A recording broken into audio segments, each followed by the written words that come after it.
কি খবর বন্ধু? অঙ্ক কঠিন মনে হচ্ছে? না, অঙ্ক কঠিন নয়। শুধুমাত্র অঙ্কের চাওয়াটা ধরতে পারলেই অঙ্ক সহজ।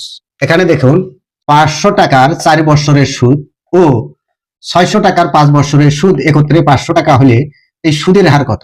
অঙ্কের চাওয়াটা হচ্ছে কি এই সুদের হার কত, এটাতে আমরা কি বুঝি আসলে? এটা বুঝি হলো 100 টাকার 1 বছরের সুদ কত, এই চাওয়াটাই হলো এটা।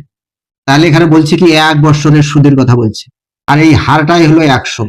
দেখেন, 500 টাকার 4 বছরের সুদ, তাহলে এখানে অবশ্যই 1 বছরের সুদ আমাদেরকে বের করতে হবে। তাহলে 500 টাকার যদি 4 বছরের সুদ যা হয়, এই 4 দিয়ে যদি আমরা 500কে গুণন করি, তার মানে হয় কত, 4 5 কত, 20। তার মানে হলো 2000 টাকার 1 বছরের সুদও তা। এখানেও তদ্রুপ তাই। আমরা এই 5 দিয়ে যদি 600কে গুণন করি, তাহলে হয় কত, 5 6 30, মানে হলো 3000 টাকার 1 বছরের শুধু তা। এই কত টাকার সুদ?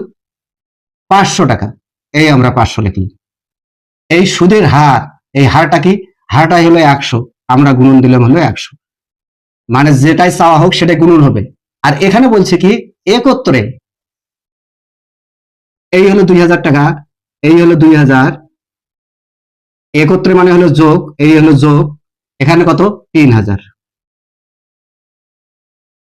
তাহলে এটা পাই কত আমরা? এই হলো 500 গুণন হলো 100 ভাগ হলো এই 3 আর 2 কত, 5, তার মানে হলো 5000।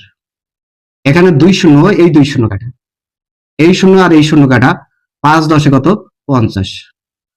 তার মানে হলো সুদের হার হলো কত, 10%।